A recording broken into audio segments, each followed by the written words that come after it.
Hi, I'm Derek Ashmore from Asperitas Consulting. I've leveled up. My AI agent teams do most of the busy work for me these days. My team now, in addition to helping me code, assists my work as an architect and designer as well. AI agents are not just for coding anymore. I use Claude-Flow to coordinate my team. Claude Code provides the team members underneath. And I'm going to show you today how to leverage a Claude-Flow team to do architecture and designer work. Basically, the way the flow works is I spec out requirements for my team, and they produce plans and designs for me to review. And I can go review those. I can go look at things I like about those plans, things I don't like about those plans, and I can make technology choices, and I can refine that plan in the process. I'm going to show you today, and it makes it very easy to see as I change requirements for an application, what effects those changes have on the resulting plan. As an architect, I get questions. What will it be? Will this app be cheaper and easier if we cut scope this way or that way? What are my projected cloud runtime costs for this solution? What kinds of skill sets in a development team do I need to proceed with this application? In today's video, I'm showing my team in action, and we're going to design a new application. I'm tentatively calling it Policy GPT. The idea of this application is to allow security administrators to formulate Azure policies and assign Azure policies through natural language. They don't need DevOps skills. They don't need to understand underlying JSON format of Azure policies or something along those lines. Basically, that technical barrier I'm looking to remove for them. Infrastructure code would happen under the covers, but basically from an admin standpoint, security administrators can, for the most part, deal with natural language as input. And I'm making this video and illustrating this process so that as an architect, you can level up too, just like I did. Let's get started.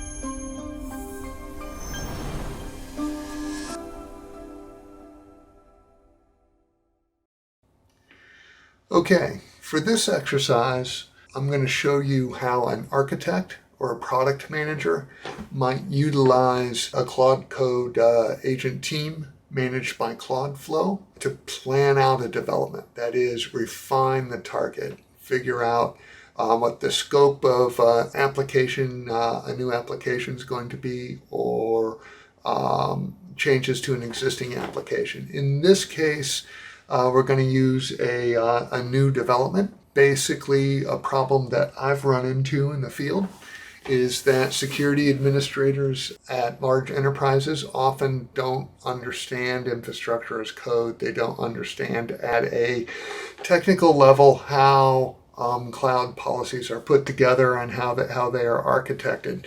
And what would help them immensely is to be able to manage security policies in natural language. That is, not having to understand underlying JSON or underlying infrastructure code. So for this example, what we're going to do is spec out a new application. Perhaps might be open source down the road, but that has yet to be determined. But this application will allow security administrators or users to manage Azure cloud policies using natural language. Down the road, I could do a separate one with AWS, but right now let's just worry about Azure.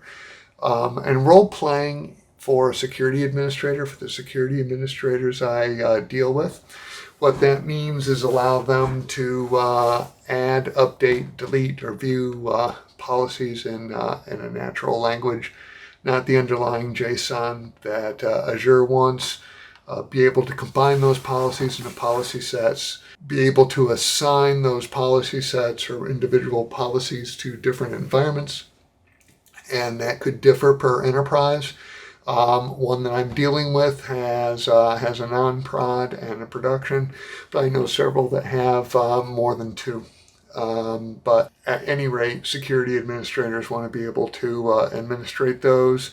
And I went on into some detail about policy sets, policy exemptions, putting policies in audit mode initially so they can safely be tested, basically interacting with Policy GPT, the application, or at least that's the name of the application I'm tentatively using, to allow security administrators to use this application using a web browser. Basically, they need periodic backups, and they need some sort of audit history, something along those lines. So in this development flow, what I did is I documented those requirements in a markdown file.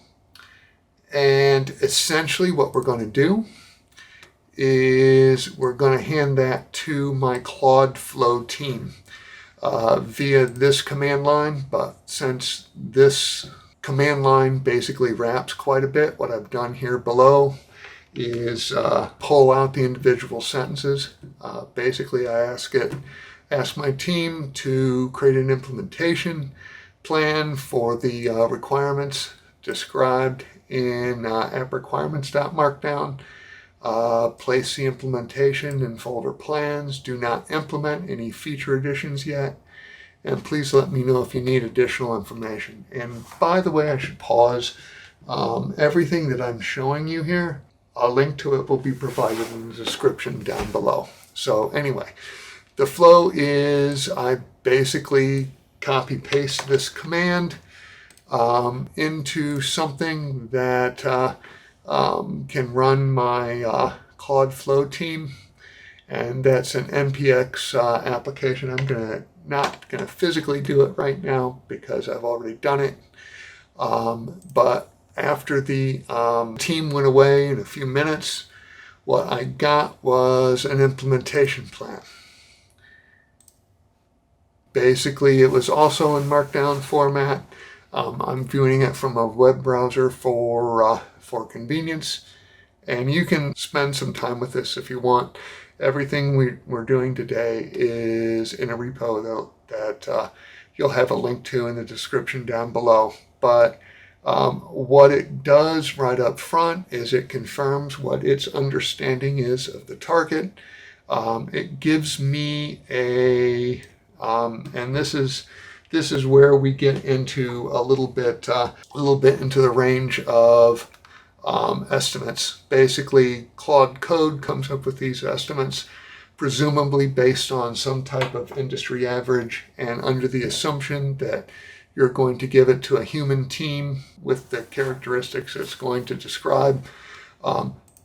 I take these delivery timelines and I take the cost estimates it gives me, which we're going to look at here in a second, with a grain of salt, but I basically treat those as golf scores.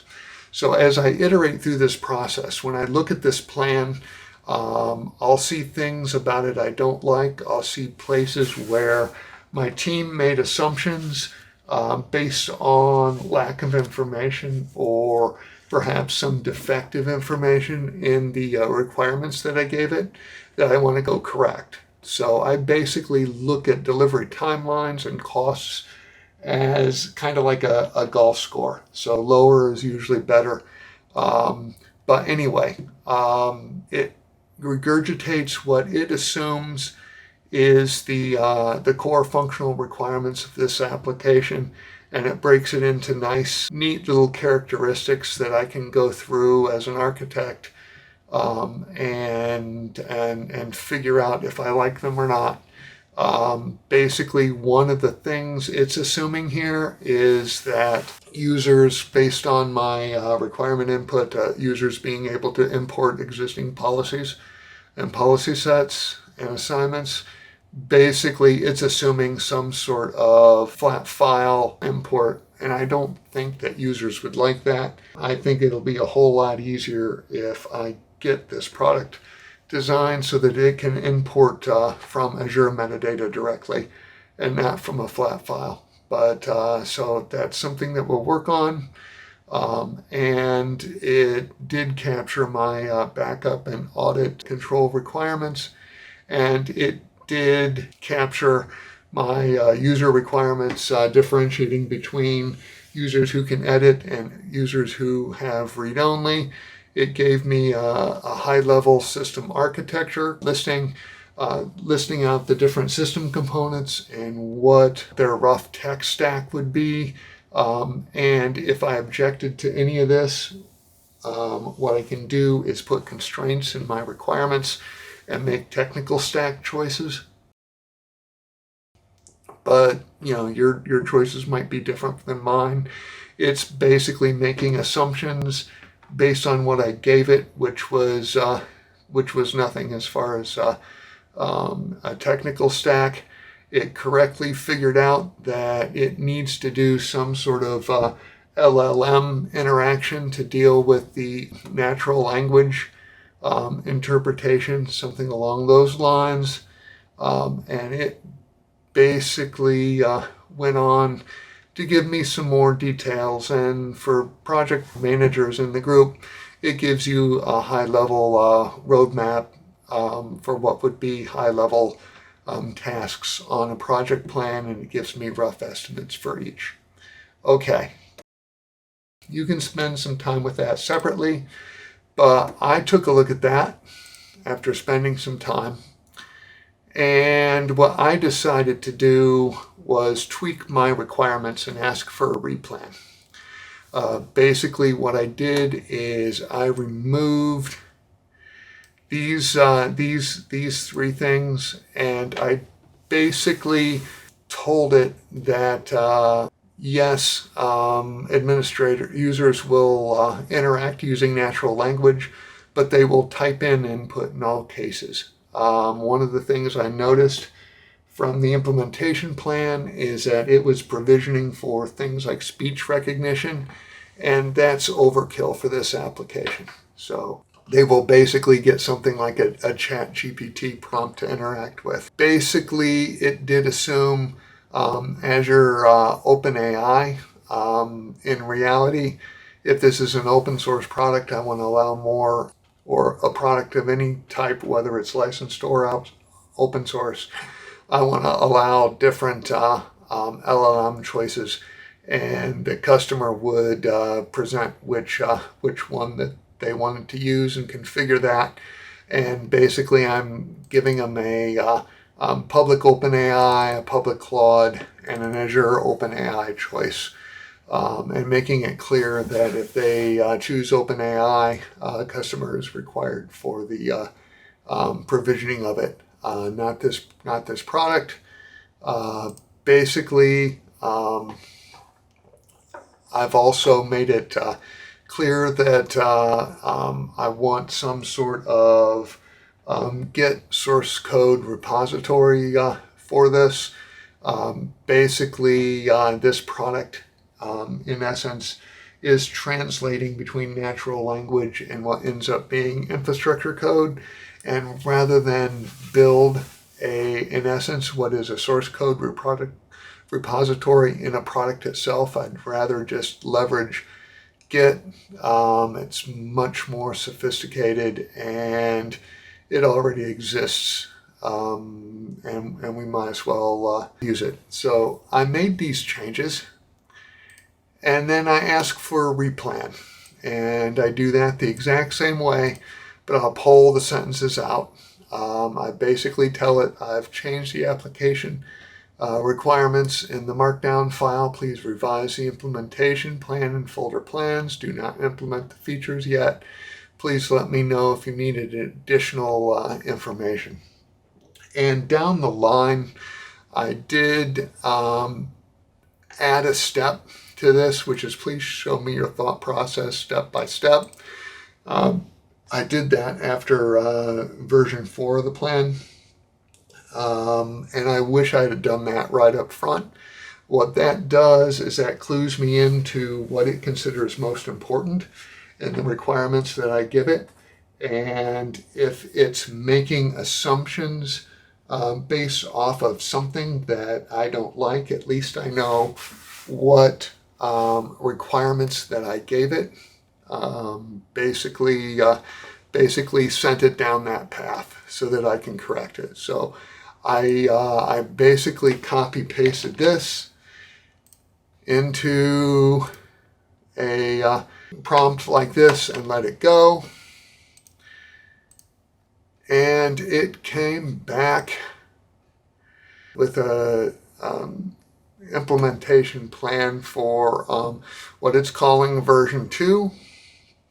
And basically, this is where we get into golf scores, because as I iterate through versions of the requirements, those changes in the requirements basically indicate or influence changes in the plan. And it either will complicate the plan, in other words, make the plan longer and cost more, or it'll shorten the plan.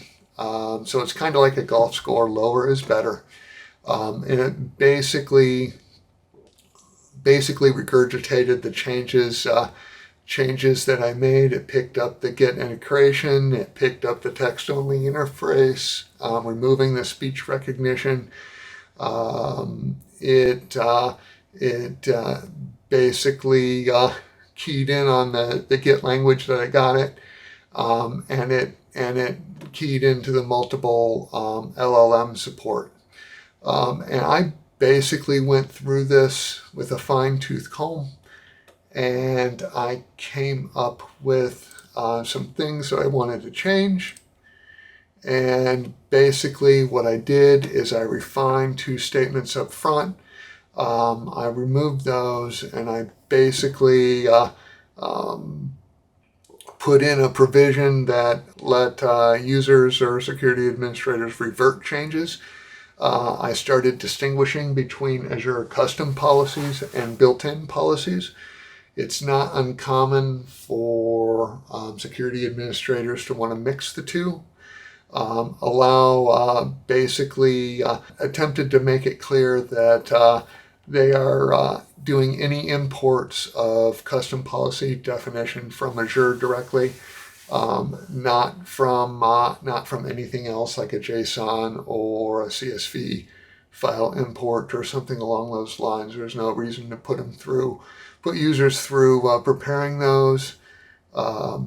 Basically made it clear that security administrators can include built-in policies in policy sets, assignments, and exemptions, allow users to revert changes that they make. I also put in a hook to Microsoft's Entra ID so that users can basically control who can edit and who can read by group membership, which usually organizations want to do. They don't like granting privileges individually.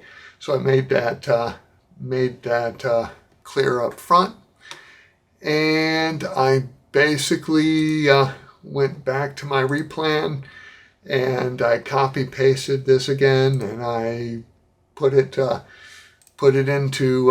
handed it to my team, and they basically came back with version 3 of the implementation plan. But what they started giving me, which I really liked, and I probably should have asked for it when I asked for the revision. But essentially, they gave me a comparison they gave me a revision summary, which they basically spelled out the requirements. But what I like, and it goes in keeping with this golf score concept. Basically, version 2 had a projected timeline of, say, 35 weeks. Version 3 has a projected timeline of, like, say, 40 weeks. So I'm lengthening the project a little bit with version 3. It gives me cost estimates, which managers like. But once again, your mileage is going to vary. these numbers are based off of some type of industry average or something along those lines. Any organization's cost structure is going to be slightly different than that.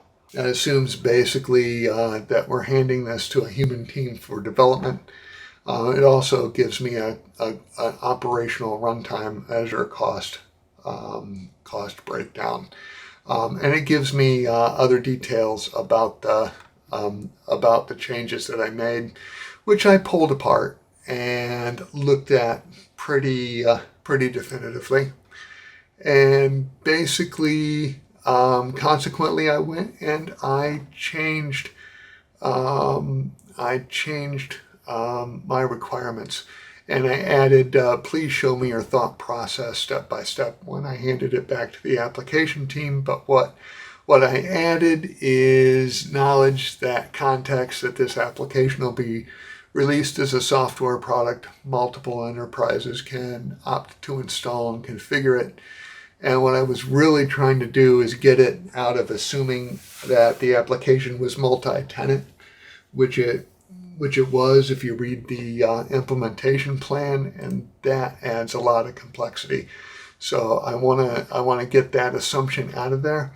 I also added documentation requirements because essentially any user that uses this product is going to have to install it. And that's something that the team is going to have to come up with. And so, yes, you've seen this story before. I basically copy pasted my same replan command, making sure to also add this verbiage to process things or show me what they're thinking step by step. I put it in, I pasted it in, and I let it go. And essentially, version 4 came back, and it basically told me the gaps that it identified, and unfortunately for me, it still didn't get the single tenant edict properly. I didn't specify that clearly enough. It thinks it doesn't support multi-tenant, and it's going off in a more complex direction than I really wanted it to. So I'm going to have to work on that, and I'm going to have to fix that. And somewhere in here, it gives me budget justifications for the changes that I made. So in other words, I increased our costs a little bit because it's still thinking it needs to do multi-tenancy. It didn't give me a strict comparison this time. I wish it would have. I considered that helpful last time. But anyway, I need to work on the multi-tenancy quite a bit. That is basically adding complexity that I don't want in this solution. So what I'm doing is I'm basically, one of the other things that it did, if you look at the design, is it assumed that the application had a public internet presence, which added a application gateway and a WAF, and I didn't need that complexity either. So I put in requirements that basically says it's a private application, not any public hosting of it is out of scope. And I explicitly told it it's a single tenant application, and that making multi-tenant or policy GPT multi-tenant adds unnecessary complexity, and please don't do that. And I gave it back to my team to replan. And what it did is it came back, and this time it gave me my step-by-step thought process. It read the requirements. It basically came across the new language that I put in about single tenancy, and recognized that it changed the architectural approach, and basically it kind of did a little bit of what the version 4 got right and what it got wrong, and gave me the fact that it's going to simplify the architecture to reflect the single tenant. And it gave me an impact analysis between version 4 and version 5, which I like. So it went from 44 weeks total to about 32 weeks, which is a 25% improvement. Team size, and this is based on the assumption we're giving it to a human team, is 30% smaller, and the total cost is about 50% cheaper. So looking at this from our golf score kind of comparison, this is definitely a better hole. So basically I did the same thing. You get the idea. This is an iterative process.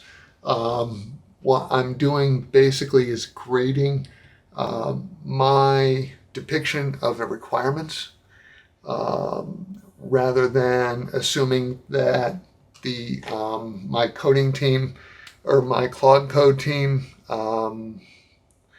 made mistakes in some way. I'm basically taking it on myself to improve my instructions. So with that, with what I got out of version 5, I basically made it clear that the natural language part goes both ways. It was assuming only one way.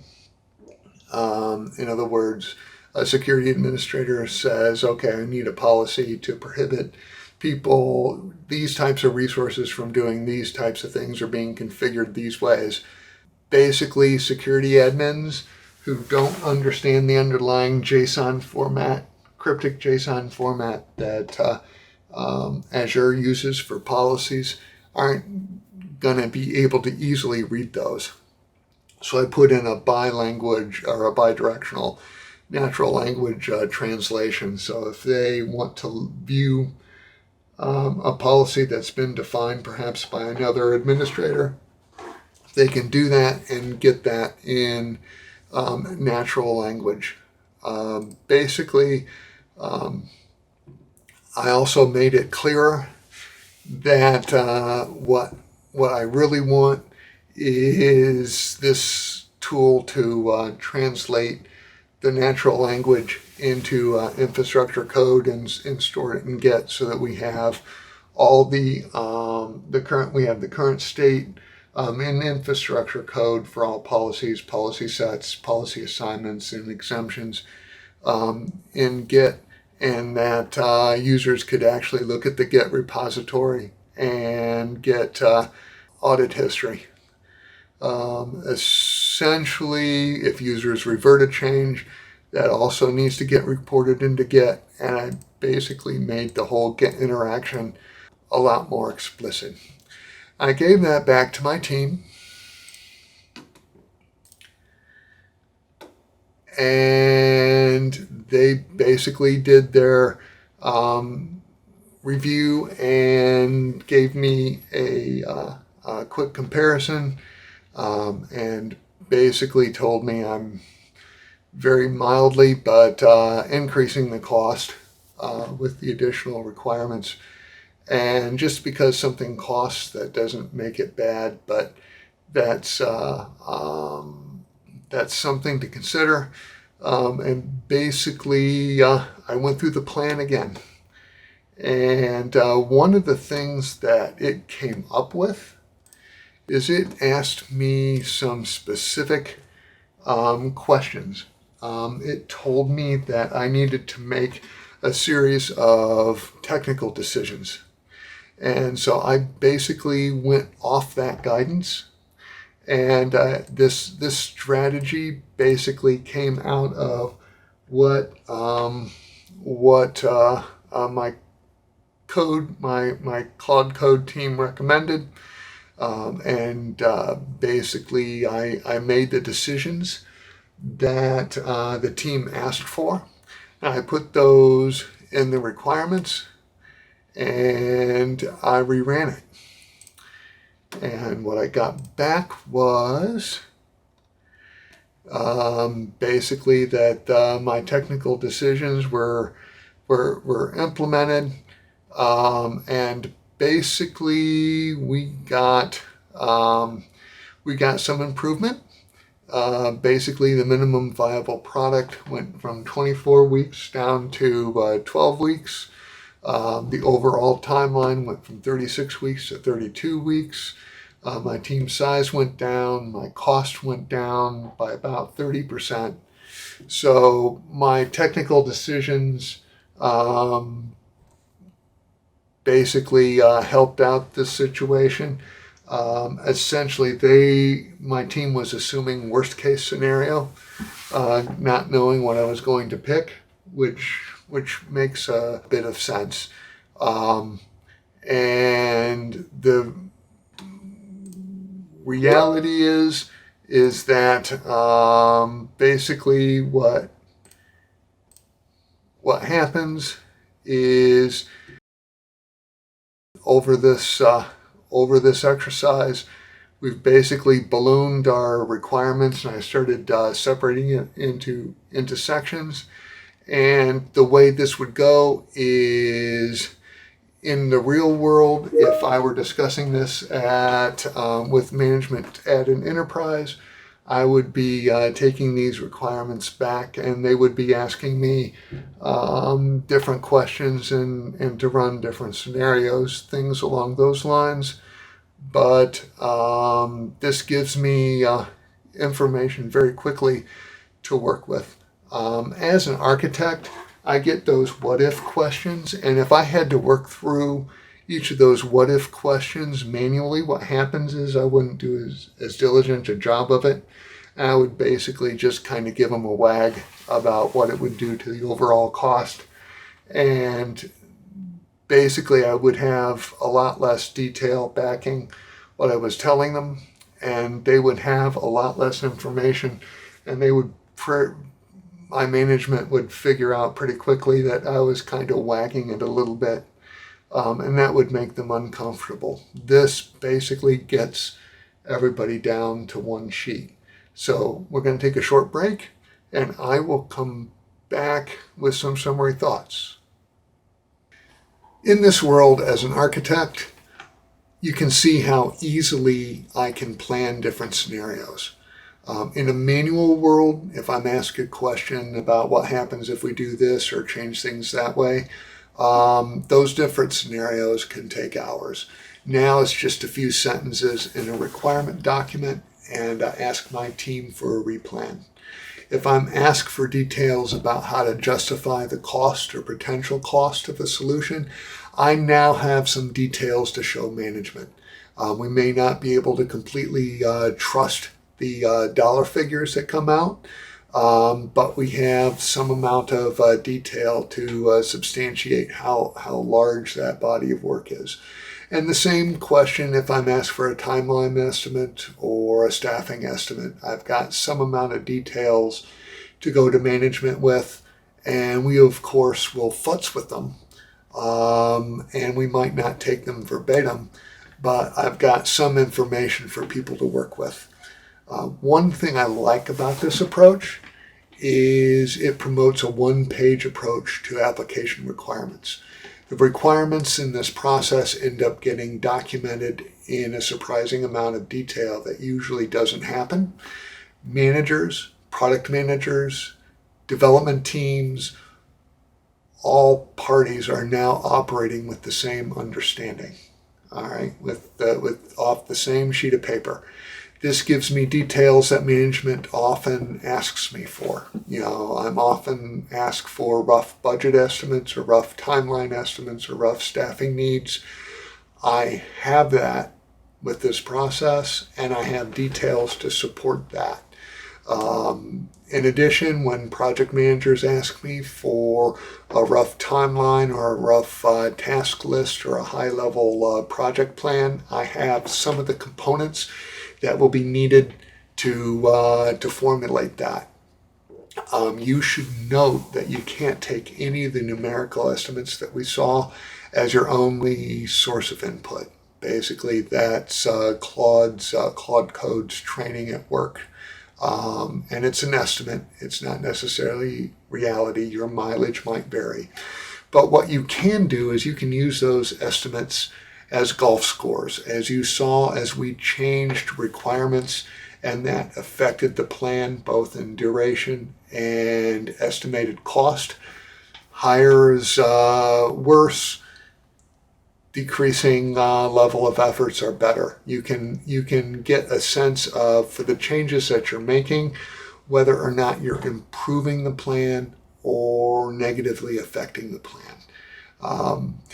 While you don't necessarily take those timeline or cost estimates as gospel, it's another way to approach that problem. All timeline estimates and cost estimates are just that. They're estimates.